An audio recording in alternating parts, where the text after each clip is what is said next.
Yeah. And despite the difficulty, you and your team would have had some great success stories in your work, treating addiction. Um, what are some of the key factors that you see that contribute to successful recovery? And I know it's case by case and addiction by addiction, but in general, like, what are some of the key factors that may lead someone to recover, and move out of that kind of Yeah. addiction danger zone? Yeah, so the first thing is having a support structure around the person, okay? And the central tenets are, attendance at meetings, although people would just despair at the idea. A lot of people, really don't want to go near meetings, but there are two main, AA is one, or NA or GA, or so basically the 12-step movement. And there are other ones like a group called Life Ring, which are based here at the hospital as well. That's very helpful in addition to one-to-one input. So the key of groups is working intensively with individuals. A lot of people get put off by the dogma and put off by, for instance, in the 12-step movement, they just get put off by it. But it is highly useful to be able to work intensively with individuals. And really, that's really the X factor, I think, of groups. It's not really about this step, that step, and whatever step. It's really about working with people, and it's being around people.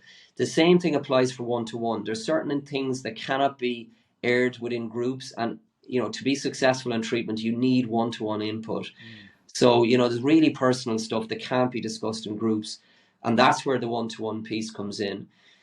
There's a number of talking therapies that are useful. We know that cognitive behavioral therapy is useful. We know that dialectical behavioral therapy, which looks at frustration and distress tolerance, emotional control, those central features, they're dealt with in dialectical behavioral therapy.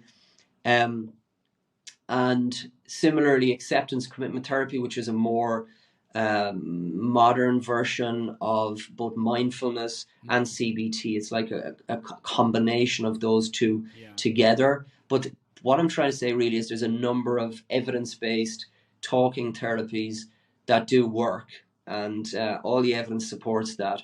And then the final piece, one-to-one groups, and the final piece is connectivity with a specialist service. So ideally, seeing a specialist like myself, where you can get a mental health review. And if these mental disorder pieces are playing into addiction, which often they are, that you can get treatment for that. As I said earlier, 50 to 80% of addiction is complicated by some other feature, be it a mental disorder, or a personality issue, or a neurodevelopmental issue such as ADHD.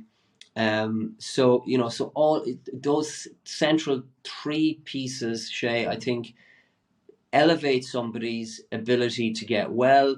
What else do I think is important? I mean, what I say to people is I'm nobody to predict human endeavor. I mean, in terms of individuals' endeavor, it's just incredible what people can pull off in terms of personal resource and recovery. And there's no, if you were to predict with a crystal ball who's going to do well and who isn't, there are certain predictive factors, if it's been relatively recently onset, if there isn't other comorbid factors, you can say, oh, well, look, it's recent onset. You've had a year of gambling free or not drinking or sobriety, whatever, versus somebody who's been using persistently over decades, who's got physical sequelae, whatever.